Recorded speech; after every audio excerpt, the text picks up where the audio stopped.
Excuse me. We start over again. Welcome to another episode of Inside Sports with Rashad Mitchell, episode number 29, or the 29th episode, the first episode in the month of December, the final month of the year. Let's get into it, man. We're going to start with a bang with college football regular season finale that took place last week. We had two major upsets. Ohio State losing to Michigan 13-10. But despite that, Michigan beating Ohio State for four straight time.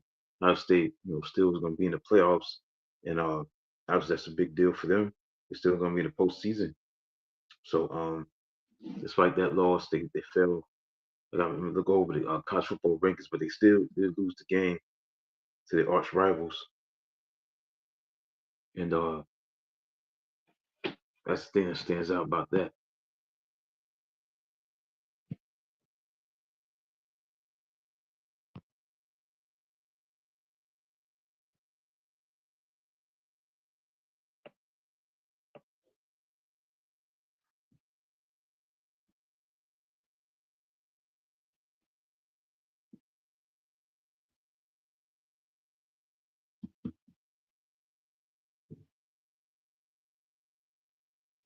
Make sure my Facebook.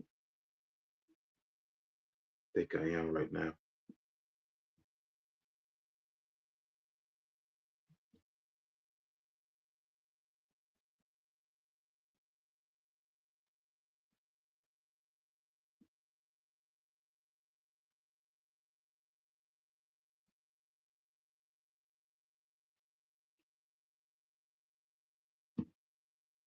Make sure we're streaming live on Twitter and Facebook. Make sure I'm on Facebook as well. Yeah, so it was a major shakeup. Two teams lost. Miami lost to Syracuse 42-38, so that bounced them out of the playoffs. The rankings came out. They were ranked number 12 behind Alabama.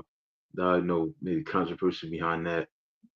Alabama did have 3 losses and 9 wins, but at the same time, they went with Alabama as a team to be possibly in the postseason. But Miami's number 12. Again, Miami brought it on themselves. They're the ones that brought this on themselves. It's self-inflicted. Their offense got off to a great start. They were leading 21-0. And all of a sudden, Syracuse and that high-power offense was able to match Miami and get themselves back in the game and tie this game up at 21-21. It was just a back-and-forth situation. Then everything changed when the score 28-28. And Xavier Restrepo catches a bubble screen pass, and he fumbles the ball, and it gets turned over, and all of a sudden it's getting returned for a touchdown. That's the thing that stands out. That was a big turning point in that game. Is that the touchdown that was scored? That was a huge, huge play that put them up 35-28. Syracuse and Miami was able to bounce back and tie the game up, but they couldn't stop this offense, and that's been a problem all year. Miami's not been great on defense. They get up way too many big plays. Guys are wide open. They couldn't make any stops. They need to make the stops, and that's the thing about it that stands out in that matchup is that they wasn't able to make stops. And they need to make stops, and that's the thing about Miami. They lost the game because of that. They wasn't able to, make any stops. The offense did their best. Yeah, now I'm on Facebook. Some big plays. Guys are wide open. So like I said, Miami had their chances, man. They messed up in November, losing twice in November, losing to Georgia Tech 2023 on November the 9th. Yeah, it was November 2nd, November 9th. They had the bye week, come back from the bye week, and then they go and beat Wake Forest 42-14, but they stubbed their toe against Syracuse. They lost 2 out of 3 in November. That's the wrong time to start losing. You get to a great start. You're undefeated for most of the season. Now, again, Miami had a soft schedule. Yes, they beat Florida, but Florida wasn't the Florida that we see right now. That upset LSU, that upset University of Ole Miss. This is a bit different Florida team. So when you look at Miami's uh, body of work was not that great. But I don't think Miami should be in the postseason because if they were made to the postseason, I don't think they would have made a big run to the championship game due to the fact that their defense is such a liability. You know what I'm saying? They don't have a great defense. They have a big time defense. They don't have that many All Americans. None, to me, play like an All American this year. I think it was very, very uh, inept in certain spots, but it's in the secondary. Not enough of a pass rush. They got some sacks this year, but not effective when they need to be effective. I mean, how many times they fall behind? Whether it be against Georgia, Virginia Tech, whether it be against obviously Georgia Tech, obviously California, basically that one. They were down 25 points. You know what I'm saying? And they was able to come back and win that game, Miami. But at the same time, defensively, they was the culprits. Struggling against Duke, falling behind against them. So when you do that, it's gonna come back and bite you. But in this game against Syracuse, the offense got to a great start. The offense didn't do enough that they should have done. Sometimes you're not gonna score all the time, but when that momentum was just favoring Syracuse, they tied the game up. All of a sudden, now you have a tie game. I'm saying so. They had a chance on the possession. Maybe they should have run the ball much better. They ran it um in that game. They ran the ball pretty good at times, but maybe they should stay with the running game, stay connected to that, focus more on the running game more than anything. They kind of went away from the running game in a sense. So from that standpoint, they kind of went away.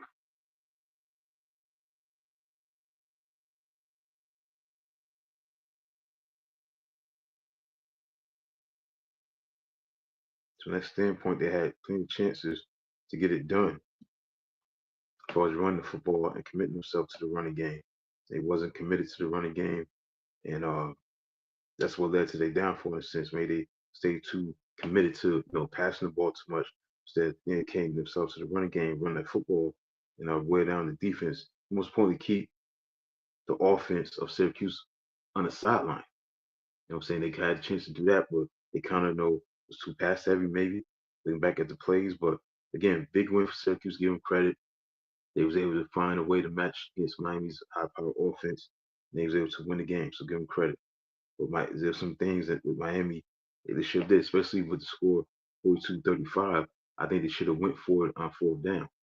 Um, got a high power offense, got a big time quarterback, Cam Ward. He's had a big year. You got to keep it in his hands and try to put confidence in him and believe that he's going to get it done to tie the game up.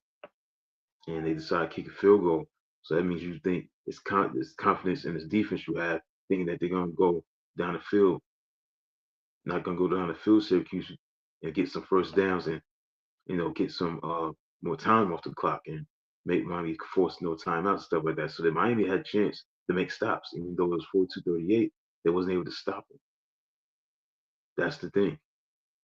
Even though it was cut to 4 points, 42-38, Miami wasn't able to stop. They kept getting first downs, moving the ball relentlessly, and to run out the clock and win the game. So I think they should have went for the fourth down. Fourth and goal, you gotta go for it. You gotta go for the touchdown. This is your season on the line. You're trying to get to the AC championship game and get into a postseason. Because Miami would have won this game, they would have been in the postseason easily. They would have been in the AC championship game, but most probably they'd been in the postseason when the rankings came out. Now, unfortunately, with the loss, they dropped to number 12 to number 6, number 12, behind Alabama. So this is a bad loss for Miami. But looking at what they did, they was up 21-0. They're off to a great start.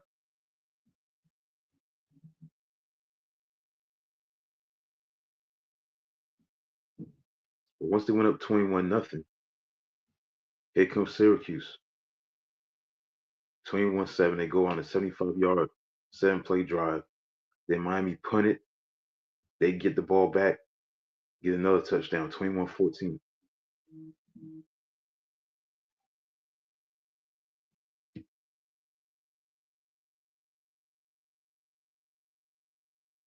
So it's 21-14. Miami gets the ball back. What they do? They punt. They punt the ball. So Miami did not do their job to keep the momentum going, even though Syracuse was coming back. They wasn't able to move the ball and get some points. So some of this is on the offense also, not just on the defense. But the offense wasn't able to get things going offensively. They was out of rhythm. So it's 21-21, just like that. Then Miami takes the lead, 21-8-21, but they couldn't stop Syracuse. They go down the field and tie the game up, 28-28.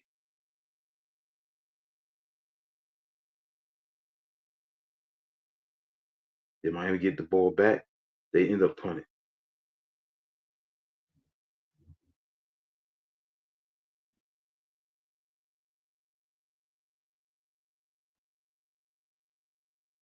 Actually, Syracuse fumbled the ball and it was recovered by Miami. Yassin Willis ran for 11 yards to the Miami 17. Yassin Willis fumbled. He was covered by Cam Pruitt. But all was for nothing because Miami gets the ball with a chance to go up 35-28. And then they fumble the ball. Restrepo fumbles the ball, and Devin Grant goes all the way 56 yards for a touchdown. So Miami just had some situations where they could have did better in certain spots, or increasing the lead. Wasn't able to do it, they was able to fall short. So it's just bad situation with Miami at times, not being able to get it done when it needed to get done. But defense is the culprit in this game, giving up long consuming drives. I mean, the last touchdown they gave up, they went 75 yards on 9 plays of Syracuse. And just exposed the weakness in the secondary. OJ Frederick Jr., he just had, a tough time against Jackson Meeks. I'm saying it was just, a tough time. But when Miami got the ball back, they should have, went for it on fourth down. You gotta go for it on fourth down. You have to go for it on fourth down, especially when it's fourth and go at the 10-yard line. You gotta go for it. Have to. That's definitely necessary. You have to go for it on fourth down. So there's a lot of things that could went Miami's way. They could have did certain things differently. They could have ran the ball more. Because think about Damian Martinez had 84 yards on 10 carries. Could have carried the ball more than 10 times. Fletcher could have carried more than 13 times. Restrepo played a great game, and Jacoby George played well. So Miami's gonna have a different team next year. Restrepo is leaving, George is leaving, so they don't have a new cast of characters at the wide receiver position.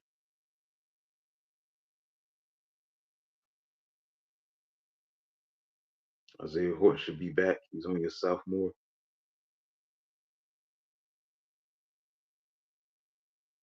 So it's all about one thing only, just find a way to get it done on the offensive end. The defensive end, it just wasn't good enough. And we had 2 sacks. But get carried to Syracuse. Calvin Cora had 3 touchdown passes, 380 yards. They ran the ball pretty effectively. LeQuint Allen had 82 yards, 2 touchdowns.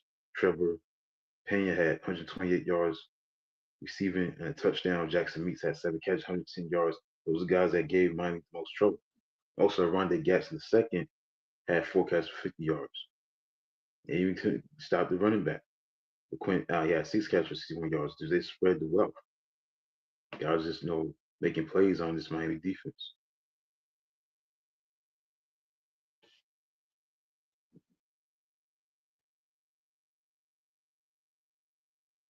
Yep. So it is what it is. Get credit to Syracuse, they win, and now Miami's out. I'm outside looking in. All right, so that was going on last week. Miami losing 42-38. That was a big upset. And obviously Michigan beat Ohio State. But again, Ohio State is still in the postseason. Even though they lost the game, they still in the college football playoff. Even though they're not playing this weekend in the Big Ten championship game, they're still in the postseason. They rank number 6 now. So they're going to be in the postseason. It's all max. So that's all that matters. Yes, it's not good for Ohio State to lose to Michigan if you're Ohio State fan, if you're an Ohio State player, but still you got the last laugh. You win the postseason now. You got a chance to win that championship despite losing to your arch rivals. So that's the thing that stands out with those results last week. South Carolina beat Clemson. Obviously, Clemson is in the ACC championship game just because Miami lost. So now Clemson have a chance to win a championship in the ACC against SMU, who's done a great job despite being new to the conference. They've been able to play great, and now they got a chance to win that championship in the conference. That's when you come. Notre Dame played great, 49-35. They're in the postseason. That see they rank number 4, so they're in the postseason. So congrats to them. They're doing their thing this year. They're not gonna be no slops, no pushover come playoff time. I think they can make a dangerous run to the championship game. See what other upsets that took place. Not that much surprises. Those are two major upsets, especially Miami losing. That's the biggest one. I mean, yes, Michigan beating Ohio State was an upset, but Miami losing to Syracuse, that was the biggest upset by far. Because the thing about Ohio State, they're in the postseason, despite being upset by Ohio State. They're still in the postseason, so it's not lost for Ohio State. They still in a chance have a chance to win that championship. But Miami losing, that put them in a situation where they fell to number 12 in the rankings of the college football rankings. So they're on the outside looking in. Right, so that's an unfortunate college football regular season finale. Now we have championship week this week. We got Boise State, number 10 in the rankings, definitely in the postseason there. They can't afford to lose this game against UNLV tomorrow night in the Mountain West Championship game. And then you have Army, number 24 in the country, in the American Athletic Championship play Tulane. That's tomorrow night. You got 2 games tomorrow or championship week. This is it. Then you go into the Heisman Trophy presentation, and then after that you got the bowl games, and you got the postseason. Then inauguration of the 12-team playoff postseason begins pretty soon this month. So then you got Saturday's games. You got Arizona State, number 15 team in the country, against Iowa State, number 16 team in the country. That's a Big 12 championship game. You got Georgia, number 5 team in the country, against Texas, number 2 team in the country. That's going to be a big time game, obviously. Then you got number 1 Oregon against number 3 Penn State. Penn State got something to prove. Um, they still going to be in the postseason if they lose, but this is a big game for Penn State. It's a big step up for James Franklin and his team to make a statement. And then you have Clemson versus SMU at 8 o'clock. That's the last game of the championship game. So again, Miami had a chance to get it done. They wasn't able to take care of their business the last month of the season, losing to Georgia Tech and losing to the University of Syracuse. Can't do that. You gotta be able to get it done when it's needed, when it's necessary. When fall short, it just hurts. Losing on November 9th and then losing on November the 30th. Gotta get it done. You gotta finish strong. And that's what Miami did not do. Okay. And also Saturday, December 14th, you got Army versus Navy. All right, so that's it for the college football landscape. Let's get into what's the next on the docket. All right, let's get into college basketball news.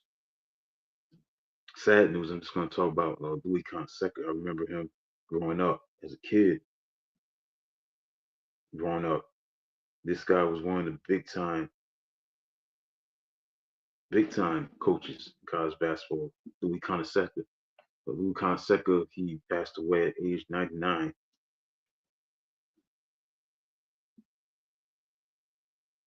This past week, 99 years old. Great career, put St. John's on the map. Was him, it wouldn't be St. John's. No, he recruited great players like Mark Jackson, Walter Berry, Jason Williams. You know, list goes on and on. Malik Sealy, big time coach. What he did for St. John's. Chris Mullin, obviously, can't forget him. He went to the Final Four in 1985 for that great renaissance of big time programs in the Big East. Georgetown, Villanova, St. John's. I think Memphis State was in that Final Four at that time. And Lou Carnesecca did his thing, man. He was a big time coach. He also coached on the professional level, the New York Nets for 3 seasons. He was in the Hall of Fame, Basketball Hall of Fame. They said Basketball Hall of Fame 1992. No surprise there in the New York City Basketball Hall of Fame in 1993. So he started coaching St. John's 1965, 1970, coached New York Knicks, and then he came back to St. John's 1973. He coached from 1973 to 1992. Had a 526 and 200 record. He wasn't so great in the ABA, 114 wins and 138 wins. Well, he did his thing, man. Won the Big East tournament twice, 1983, 1986. Won the Big East regular season championship twice. Excuse me, five times. 1980, 1983, 1985, 1986, 1992. He was the coach of the year, UPI coach of the year 1985. NABC coach of the year 1983. Three-time Big East coach of the year 1983, 85, and 86. So this guy's well accomplished. He was known as Louis, very colorful. Did his thing. He was known for his sense of humor and his signature sweaters. All-time greats. Passed away at age 99 this week.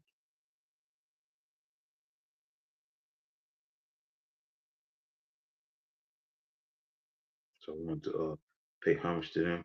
Because I remember that, man, growing up. That they was always a big time team, St. John's. Not a big deal right now as it used to be. But when he was there, man, they was always a powerhouse. Had so many big time teams at that time. So we wanted to talk about that on the show tonight.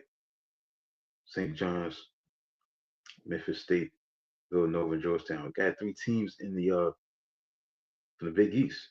He was part of that renaissance, man. Great coaches like Jim Boeheim, great coaches like from Syracuse, John Thompson from Georgetown, you know, Raleigh Massimino, Villanova. You had, Jim Calhoun from Connecticut, Seton Hall, PJ Carlissimo. So that was a great conference, but you had great coaches.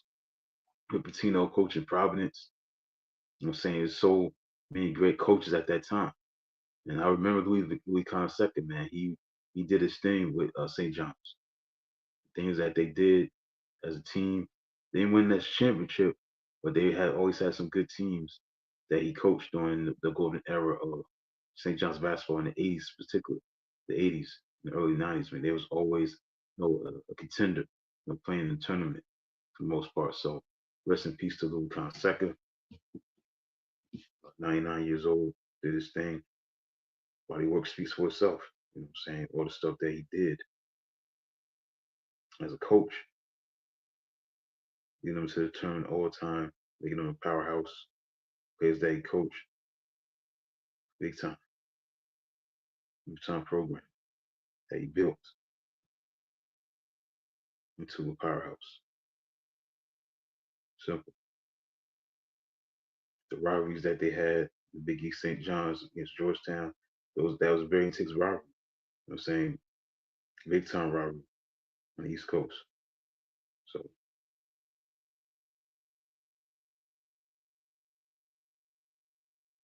like I said, man, Malik Silly, Chris Mullin, Mark Jackson, Walter Berry, those guys he coached. Jason Williams, Bill Wennington,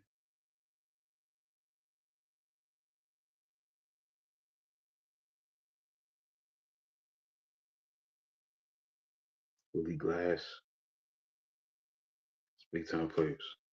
Right, rest in peace to him. So that's it for that. Let's move on. Rest in peace to Luke Fonseca.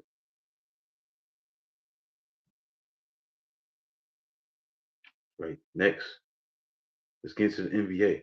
NBA recap.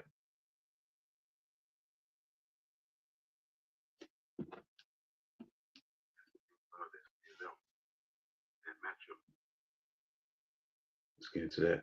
Luke Fonseca. Now to the NBA. You're now in December now, as far as the NBA is concerned. Still got this in season NBA tournament going on. Still going on. Looks like some scores. Finals, we got the Mavericks beating the Wizards 137 to 101. Then you got the Cleveland Cavaliers beating the Nuggets 126 to 114. As Cleveland proves to 20-3. This past week, recently they beat the Celtics this past week at home. I think that was on a Sunday. That was a big time win because Cleveland actually lost to Boston in Boston recently, but they able to even the series so far in the season this past week and won this week. But today they beat Denver 126 to 114 over Denver. Denver's 11-9. Cleveland's now 20-3.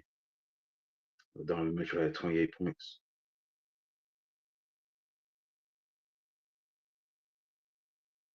Garland had 24 points. Garland and Mitchell combined for a grand total of 52 points off the bench. Excuse me, in the backcourt. Levert made a big contribution, 21 points off the bench. So this Cleveland team continues to play pretty good basketball, but their moment is obviously going to be in the postseason.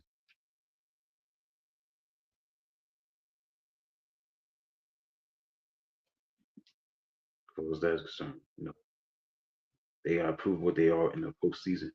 Nikola Jokic in defeat had a big game, 27 points, 20 rebounds, 11 assists. Actually, he's having a triple double, so he's basically doing the things that he's been averaging all year long, but they still lost the game. Got some other games going on. Thunder and the Raptors. Thunder leads 99-74. It's tied up between the Grizzlies and the Kings. The Suns and the Pelicans. Um, Suns are beating the Pelicans 70-64. The Bulls beating the Spurs 79-64. We got another game at 10 o'clock. The Rockets over the Warriors. Rockets are winning 15-7. Rockets against the Warriors are 12-8. The Lakers are not playing good. They lost 134-93 yesterday. The Lakers are now 12-10. As the Miami Heat set a franchise record for assists and beating the Lakers. See how many assists they have. Team stats. They have 42 assists. Celtics beat the Pistons 130-120. The Hawks are playing very well. They over 500 12-11. They beat Milwaukee 119-104. And the thing about it is the Hawks have won 5 in a row. And they're playing very well. Jalen Johnson had 23 points and 13 rebounds as they snapped Milwaukee's win streak at 7 games. Trae Young, 17.7 assists. Didn't play well from the 3-point range. Didn't shoot ball particularly well, 0 for 9. But the thing about this team, Atlanta, is they playing so well on the bench. You know what I'm saying? Okongwu, 13 points. Hunter keeps playing well. He may be the sixth man of the year, possibly. 20 points off the bench, 15 points for Bogdanovic. So the thing that's making them good and playing so well right now is their bench. Their bench is definitely stepping up. Daniels is leading the league in assists. I mean, he's leading the league in steals. Young is leading the league in assists. But Daniels is leading the league in steals. But this bench is playing very well. I mean, 13 points for Okongwu. Hunter had 20 points. And Bogdanovic had 15 points. They combined for a total of 48 points off the bench. So this has been a normal thing, not an aberration, man. This is one of the best benches in the league. Now they playing good right now. We'll see if they continue that moving forward. But Atlanta Hawks, watch out for the Hawks. Hawks looking good, real good. Timberwolves beat the Clippers 108-80.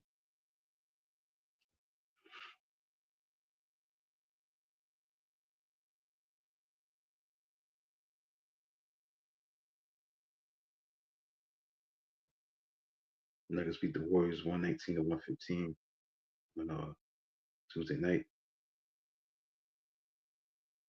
Jokic had another big game, 38 double, 38 points, 10 rebounds.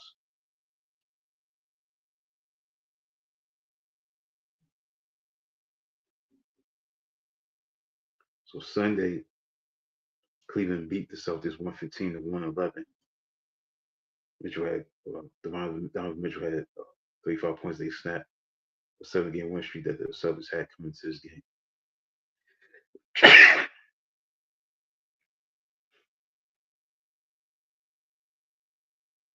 All right, so that's it for that. Look at the standings. Cleveland is 23. Boston's 18-4, Orlando 16-8, Knicks are 13-8, Milwaukee's 11-10, Atlanta is 12-11. They're in the sixth spot. Everybody else got losing record. Miami, Brooklyn, Chicago, Indiana, Detroit, Toronto, Charlotte, Philly, and Washington. They don't have winning records. So only 6 teams in the East got winning records. In the West, OKC is 16-5. Houston is 15-7. How about the Dallas Mavericks? They're red hot. They got the longest winning streak in the Western Conference, winning 6 in a row. Memphis is 14-8. 12-8. Phoenix, Golden State, 12-8. Phoenix is 12-8. Clippers are 14-10. Denver is 11-9. Lakers are 12-10. So we got a lot of winning teams, about 11 winning teams in the West compared to the East. Let's get the stats. Giannis Antetokounmpo still leading the league in scoring, 32.6 points a game. Again, Jokic averaging triple double. He's third in the league in scoring, 30.1 points a game. He's averaging 10.4 assists a game. And for his rebounding, he's averaging 13 rebounds. So he's averaging a triple double. Anthony Towns averaging 13.1 rebounds a game. He's the leader in rebounds. LaMelo Ball is number one with 4.7 3-pointers made. Trae Young leading the league in assists, 12.0 assists, 12 assists. And Dyson Daniels lead the league in steals. So that's backcourt of Daniels and Young is doing big things. Daniels is leading the league in steals. Young is leading the league in assists. So that's maybe one of the best backcourts in the league in terms of what they're doing for assists and steals. Okay, so team stats. Cleveland's number one in points, 121.8. Cleveland's number one in field goal percentage, 50.9%. Defense, Orlando's number one, only allowing 103 points a game. 7.7 blocks for Memphis Grizzlies. So unbelievable. This team's playing great. Or was a defensive end. Memphis. 7 block shots. So they doing it, man. They just blocking anything that they see in sight. So that's the story on that for the NBA.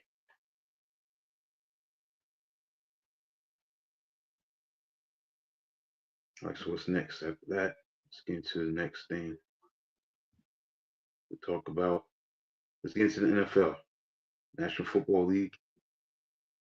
Let's go over the game right now. This is the beginning of week number 14. And we got a big game, real big game between the Green Bay Packers and the Detroit Lions. This is a big game right here for the division. A lot is on the line in this game right now. Detroit is leading 10-7. They got the ball at the Green Bay 1 yard line, 2nd and 1. So they got a 9-play, 69-yard drive going on right now. And they're trying to go up by 10 points before halftime with a minute to go in the second quarter. Detroit is up 10-7. They look like they're trying to score. Look at the scoring summary. David Montgomery scored on a 3-yard touchdown run to make it 7-0. Then second quarter, Jake Bates kicked the field goal to make it 10-0, 43 yards. And then Josh Jacobs scored on a 1-yard touchdown run to make it 10-7. But Detroit got the ball. We could just call it timeout with 1:01 to go, second quarter. But Detroit's right there on the cusp, going up by 10 points to make it 17-7. So see if Green Bay holds to the field goal, they force a turnover or something like that. But this is a big game. 11-1 Detroit, the best team in football, against the 9-3 Green Bay Packers. And I see right here, Jared Goff ran up the middle to the Green Bay 1-yard line. So it's 3rd and goal, actually, at the Green Bay 1-yard line. So big 3rd down and goal right here. See if Green Bay can hold Detroit to a field goal to make it 13-7. I seen 3rd and 1 at Green Bay. Anyway, Green Bay called timeout with 51 seconds to go. Anyway, last week, as far as Sunday's games are concerned, the Eagles, man, that's the thing that stands out is the Eagles. The Eagles are for real. They beat the Baltimore Ravens 24-19. The game wasn't even close. It was all about the running game Saquon Barkley over 100 yards. Hurts played solid, but their defense held it down, and they was able to win 24-19 to hold on and win. This team's for real. Simple as that. This team's for real. This team definitely capable of winning it all. This is the eighth straight win um, so far this year. As far as the winning streak is concerned, they definitely getting it done. So that's a big time win for them. That was like actually the best game on paper that that was worth watching, was worth getting into. As was that concerned. So that's a big win for them. And again, Baltimore got a lot of work to do. Baltimore um, definitely gonna try to sell for try to get the division, but they may have to sell for a wild card because Pittsburgh Steelers are playing well. Russell Wilson is definitely resurrected his career. He's playing excellent. He played well against Cincinnati. They won about 44-34, something like that. But the moment of truth, Pittsburgh's gonna show. They're gonna have a tough schedule. They play Cleveland this week. Cleveland did beat them, a few weeks ago. But after that, they got to play, I believe, Philadelphia, Baltimore, and then they play Kansas City. So we're gonna see how good this team really is once they get to playing those teams. How good Pittsburgh is gonna be. They can be dangerous. They got a tough defense. Offense is coming around, but we're gonna see how good they are when they play Baltimore, Philadelphia, and Kansas City. I think they played them 3 straight games. All right, 4th and goal. David Montgomery tried to run and he lost a yard. So now it's 4th and goal. So will Detroit go for it or will they sell for field goal? So that's a great job by the Green Bay Packers defense. Great job by the defense. They did not give up any a touchdown. Receive Detroit sells for 3 points. So timeout was called by Detroit with 14 seconds to go. Will they decide to go for it or kick a field goal? Anyway, back to Pittsburgh. Pittsburgh is playing good right now. That was a big win on the road against Cincinnati. They was able to get it done. It's a big time win for them. Denver won this past week, 41-32. So they're now 8-5. The Denver Broncos. So they definitely in the hunt for a postseason, despite having a rookie quarterback and Bo Nix is playing pretty good.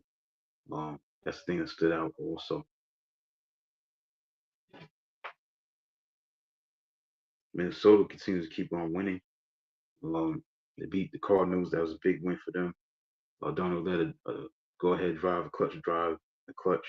And he was able to win 23-22, so that was a big win for them. Also, a big story this week. Not a big game on the docket, but Houston versus Jacksonville got to address it. Um, Trevor Lawrence, man, suffered a brutal hit to the defensive player that hit him. Okay, so Detroit went for it on 4th down, and Jared Goff throws a touchdown pass to Jahmyr Gibbs.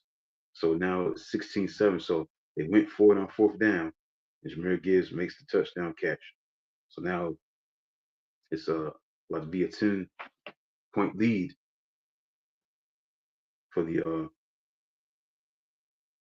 Detroit, and that's what it is right now. 17-7, 11 seconds to go. So that's a big time drive by the Lions to go for it. Again, this is a big game for both of these teams in that division. Well, anyway, the Texans beat the Jaguars 23-20, but the major issue was the hit that was put on Trevor Lawrence. It was a nasty hit, and he got suspended. Aziz Al Shaher's hit on Lawrence led to a sideline clearing brawl. Hit him with his elbow. Lawrence Shazar, CR, Al Shiar, Al Shier. He's defenseless. When quarterbacks slide, saying they're gonna get hit if not careful, and that's very traumatic. It was a dirty hit. I agree that he should have been suspended, and he was suspended. He's suspended for 3 games, so none of this is justified with that kind of hit. So that was a good decision by the league to suspend him. I think he is a good decision to suspend him. This is just a dirty hit. Just can't hit a guy defenseless. I never heard of this guy, but now people know who this guy is. Aziz Al Shair. He went to Florida Atlantic School. He got 3-game suspension because of the hit. You know what I'm saying? So you just can't hit a guy like that in that situation. You gotta be careful. This is his third team. Played with the 49ers. So he was drafted by them in 2018. Played with them for 2018 to 2022. He wasn't drafted. He was undrafted. Played with the Tennessee Titans last year. And this is his first year with the Houston Texans.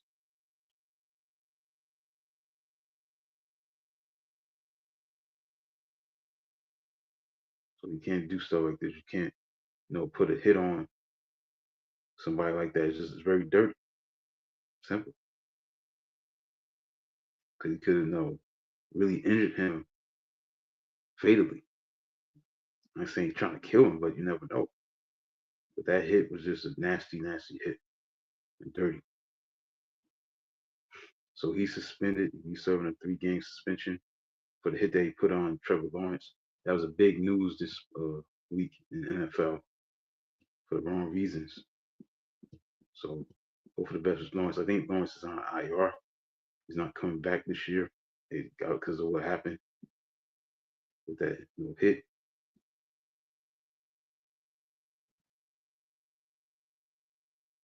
He's gonna undergo soldier surgery, so he's out on IR due to concussion. So hopefully he gets a great recovery for it. But that was a nasty hit. Simple as that. The linebacker he deserves to get suspended.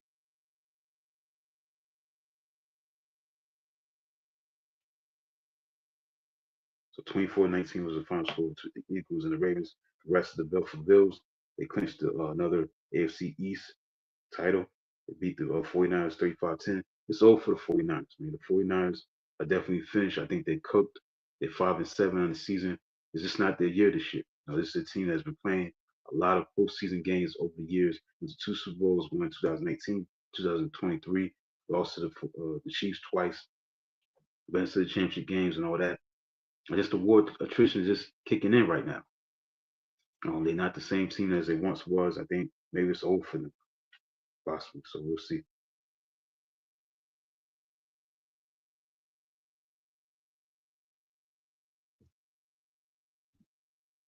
That's it, man. That's it for that. I think that's basically it. Man.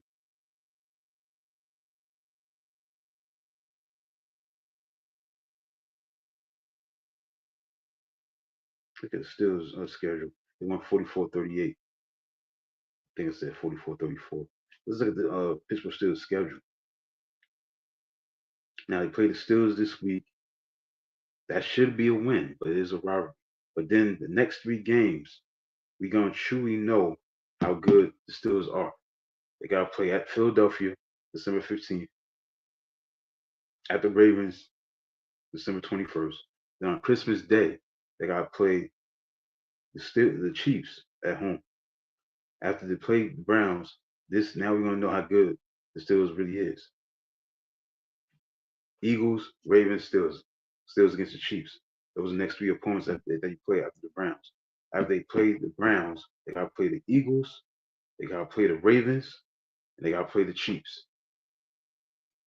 Ravens, Eagles, and the Chiefs. Eagles, Ravens, and the Chiefs. That's what they gotta play next 3 games. We're gonna know how good the Steelers really are as a contender. Especially when you're going against the Chiefs, defending champs on Christmas Day. Now we're gonna know how good they really are. We're gonna see in that scenario. All right, so that's it for that, man, with the NFL coverage. All right, so let's get into what's next on the docket. All right, let's look into the games coming up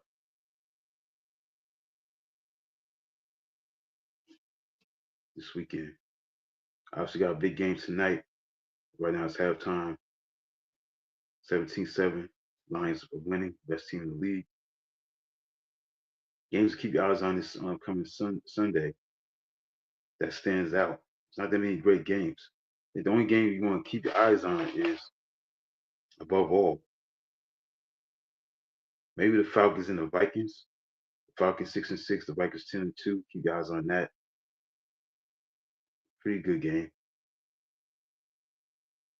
Seahawks and the Cardinals definitely a big game. 7-5 Cardinals. Excuse me, 75 Seahawks against the 6-6 Cardinals. Keep your eyes on that game. That's for the division. Because again, the 49ers are finished. You know, you got the Rams, Cardinals, and the Seahawks. They're playing for first place. But then you look at the Bills and the Rams. See if the Rams get it when they 6-6. That's a good game. Then the nightcapper Sunday night, Chargers and the Chiefs. 8-4 Chargers, Chiefs 11-1. That's the only games you can keep your eyes on. That's really, really good. Seahawks and the Cardinals, Bills and the Rams, Chiefs, Chargers, and maybe the Falcons and the Vikings. Other than that, the other games not that great. All right, so let's keep it moving. On the docket, let's get into. Also, there's in breaking news in college football. North Carolina interviewed Bill Belichick today for the open head coaching job. So it's like Bill Belichick maybe possibly be the coach in North Carolina, Tar Heels, maybe coaching in college football. He was interviewed by North Carolina for the head coaching job because they fired Matt Brown. So like Bill Belichick is not going to be coaching in the NFL. He may be coaching in college football. See what happens. Stay tuned. All right. Let's see what else on the docket to talk about or close out.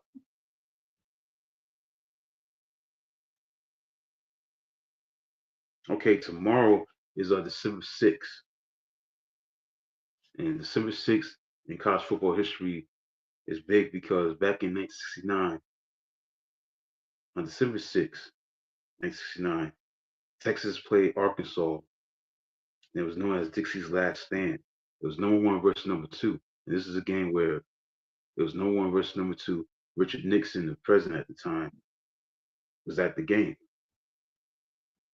And he announced who was number one and stuff like that. That was a classic epic battle. It was one of the games of the century. It was number one Texas. They visited number two Arkansas at Razorback Stadium in Fayetteville, Arkansas. The Longhorns came back from a 14-0 deficit after three quarters to win 15-14. Had great coaches. Darrell Royal, the great coach at Longhorns, for the Texas Longhorns and Arkansas Razorbacks. Frank Burris was a great coach. This is number one versus number two, both unbeaten teams, 9-0 on December 6th, which is tomorrow. So I wanted to talk about that before I get off the air. Then I get to the on this day in sports history for December 5th. Well, anyway, this game was on ABC. Attendance was 47,500. Carl Landis was the referee. This game was on ABC. Chris Snickle and Bud Wilkinson, they was the number one announcing team at the time. And the ratings was big, man. A 52.1 rating.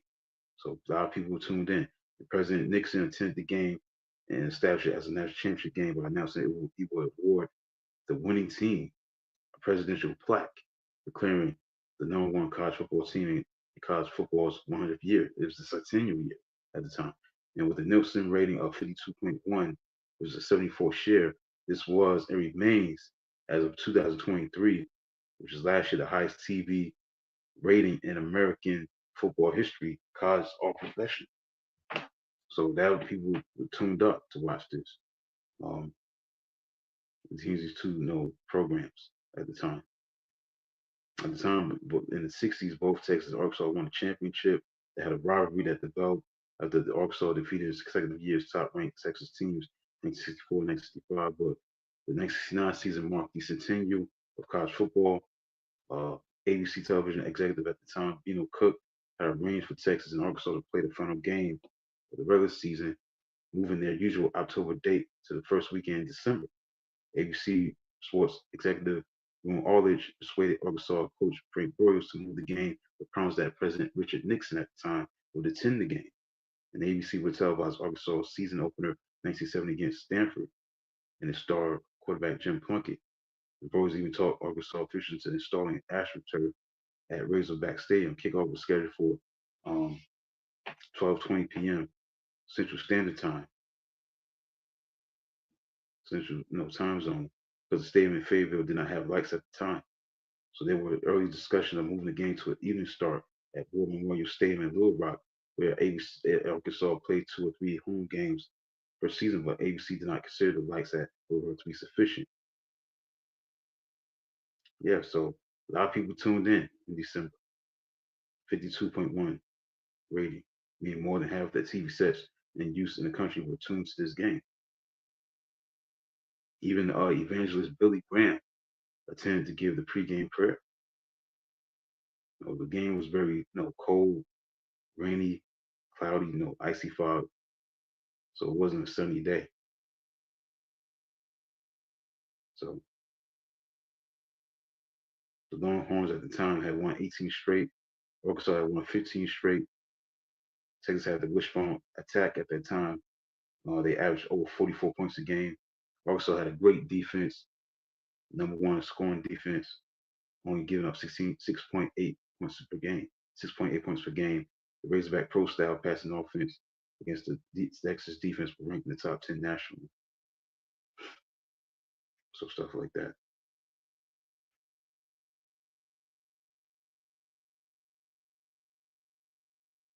So that's a legacy. It also why this game was nicknamed Dixie's Last Stand because in terms of racial lines, it was the last major American sporting event played between two all-white teams. That's why it was called Dixie's Last Stand. So it was the last major American sporting event played between two all-white teams because there's no black players. Major college football was not completely integrated until 1972 when the final holdouts like Brigham Young, LSU, Ole Miss fielded their first black varsity members.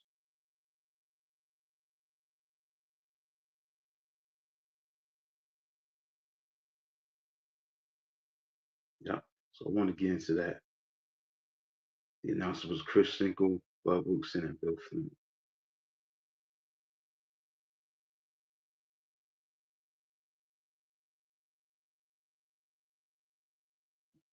So that's it for that.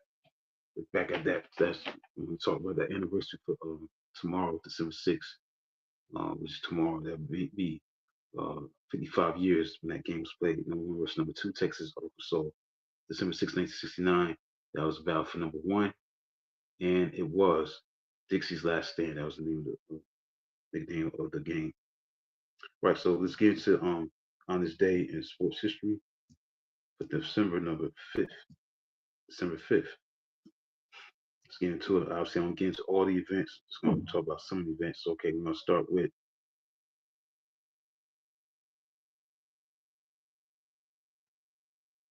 1947, December 5th. Joe Louis beat Jersey Joe Walcott in 15 rounds for heavyweight boxing title at Madison Square Garden in New York.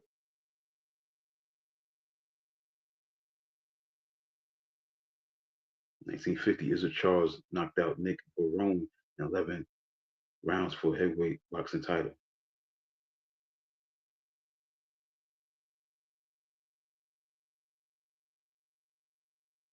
1970, December 5th, NFL Los Angeles Rams running back Willie Ellison set an NFL record for 247 yards rushing. 1972, on December 5th, the 38th Heisman Trophy winner went to Johnny Rodgers, Nebraska. December 5th, 1973, Chicago Cubs Ron Santo became the first baseball player to invoke 10 to 5 rule and veto his trade with the California Angels. 1974, on December 5th, NFL's Seattle Seahawks formed. In 1978, on December 5th, baseball free agent Pete Rose signed a 4-year, $32 million contract with Philadelphia Phillies, becoming the highest paid baseball player. 1981, December 5th, the Heisman Trophy winner, which was the 47th at the time, went to Marcus Allen, Southern California running back. 1982, December 5th, Mel Gray ended NFL streak of 121 consecutive game receptions. 1982, December 5th, NFL Cleveland Browns Brian Sight set the club record with 33 pass completions.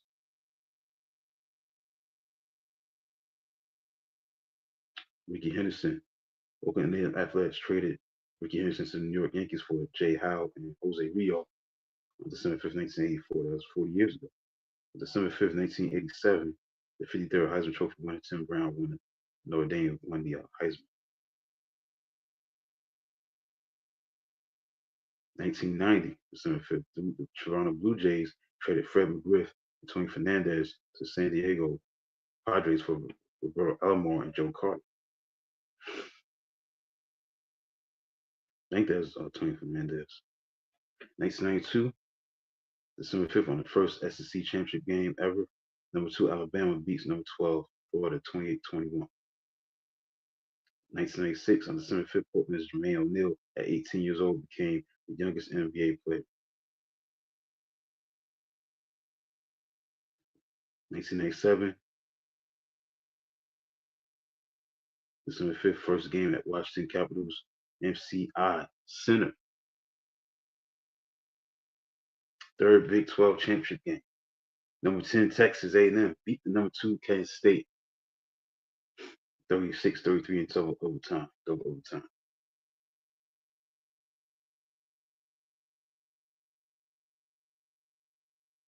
That's it for that on this day in sports history. Some of the events that took place on that day, on this day, December 5th. December 5th, on this day, events. So that's it for today's show. The time is up. Hope you enjoyed it.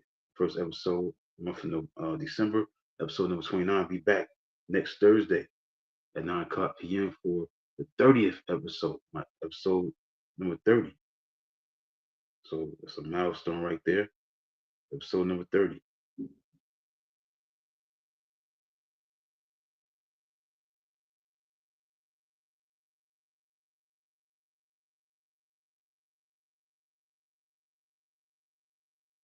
Yeah, Tony Fernandez was traded to the Padres. Yeah, deal with Fred McGriff. Joe Carter for that trade. Make clarification with that. Yeah, so that's it. And I'll be back next Thursday night for episode number 30. So Inside Sports with Rashad Mitchell, we turning 30 with the episodes from episode perspective. Also check out my recent article. Check that out on e52asports.com. Go to article about what's going on in the world of sports. You can check it out. I won't be specific, but check it out. It's a new article that I have out. Go check it out. Just talk about the usual things, college football, NFL, NBA, stuff like that, college basketball, stuff like that. Check it out. A5280sports.com. Be on the lookout for the new article that's coming up real soon, sometime next week. And also, I did a feature about the 1984 San Francisco 49ers 40 years ago. 40 years ago, that was a great team. They won 15 games. This was before they got Jerry Rice, so I did a piece on that.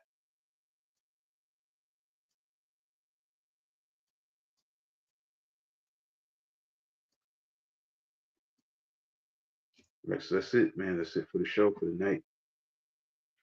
For Inside Sports with Rashad Mitchell, episode number 29. Streaming live on Facebook, Twitter, and YouTube. Facebook, Twitter, and YouTube. Facebook, YouTube, and Twitter. Streaming live right now. That concludes episode number 29 of Inside Sports with Rashad Mitchell. I'll be back next time at 9 p.m. to 10 o'clock p.m. Eastern Standard Time, only on Elevation 5280 Sports and Lifestyles. Until then, talk to you next time, next Thursday night. Till then, have a good night.